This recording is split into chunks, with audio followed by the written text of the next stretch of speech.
Great to see you.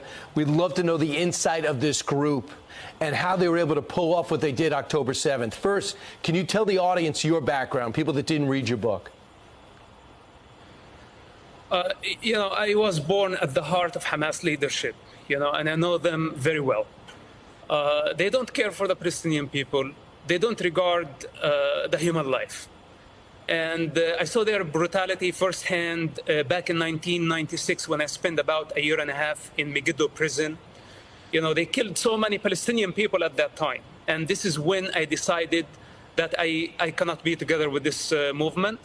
In fact, I asked myself a question: what if they become a ruling party at some point? What will they do? If they succeed in destroying Israel and building their state, what will they do? They will kill our people. And this was the first question, that actually I had to be honest with myself. Even though Hamas gave me advantages, I was like a prince in that world, but I did not like them, and I turned against even my own blood, because this is how much I did not like Hamas. And today, 25 years later, they are the rulers of Gaza, and we see what they are capable of doing. We saw what happened October 7th. We saw them do what they did to Holocaust victims. They have now over 200 hostages, murdered babies in their cribs, and we see the horror of what they're capable of. Now they've retreated back to Gaza, and a ground incursion is about to happen. Would you recommend Israel do this, and what will they find when they go in? Okay, first of all, we need to evacuate civilians as much as we can. This is an ugly war, and Israel did not start it. Hamas did. First of all, we need to encourage civilians to go into Egypt, possibly women and children, maybe men over 50 years old. These need to get out of the picture.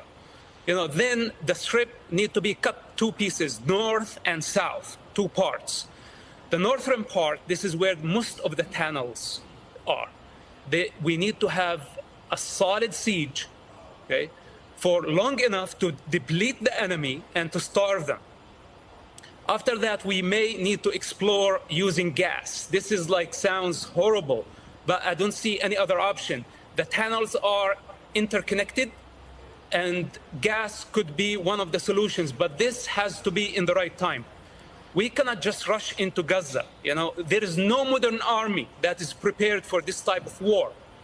And most importantly, we need to get the civilians out of the picture. As long as there are civilians there, right, then the operation might be incomplete.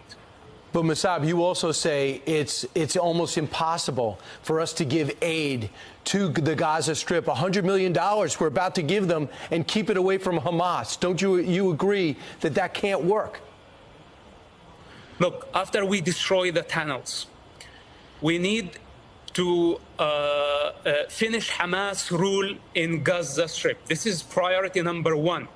Then we need to replace the regime. Could be the Palestinian Authority, could be the Egyptian government, could be Arab League force. We need to replace their rule in Gaza. After that, we can talk about aid. But as of now, sending any aid is a mistake. So you also believe that this isn't about the Palestinians fighting for their rights and their sovereignty. What is the real mission of Hamas, and what do they really think of the Palestinian people?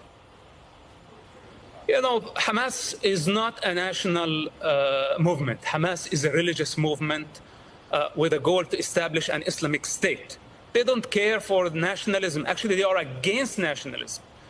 With that said, my understanding that they are using the Palestinian cause only to achieve their goals, so the long-term goal, transforming the Middle East and the world into an Islamic state. This is Hamas agendas, and they are not hidden, by the way. So Hamas is serving foreign agendas. We're talking about Iran, and we're talking about Russia lately. Hamas serve those parties, and Iran pays them close to $1 billion annually. Iran is the real master in this picture. Hamas does not serve the Palestinian people. Hamas serve Iran. Those are the masters of Hamas. So their lie about nationalism, that they are a national movement and they care for the Palestinian people. Look at them. They are using Palestinian people as a human shield. We need to free Gaza from Hamas. This is what Israel is doing. It's doing the Palestinian people the greatest favor by bringing Hamas down. Then the Palestinian people, they just want to live a normal life. They don't want missiles in the most populated area on earth to be launched from under hospitals, from crowded areas, and going suicidal and endangering the life of the entire population of Gaza. Who does that? You got to be insane to do such an operation. Right. And you're talking about your family that used your family used to believe that, and you used to believe that that was okay, but you don't. Musab, now, quick exit question. Around the globe, and even in our capital, people are protesting for Hamas. They're saying for the Israel to back off and stop with the airstrikes. Well, what do you say to those protesters? What is about their mindset? Okay, listen, I cannot convince the entire world of truth. Right now, people are emotional. They hate to see children dying. Even though, Hamas is killing the people at the hospital, and we have evidence of that, but they still blame Israel. People can blame whoever they want. But now we have to concentrate. We have to focus. Public opinion is very important, but unfortunately, it's not the time to win the public opinion. It's the time to win the war against the most brutal terrorist organization living today. And later on, when people look back at the situation, they will understand what we were doing.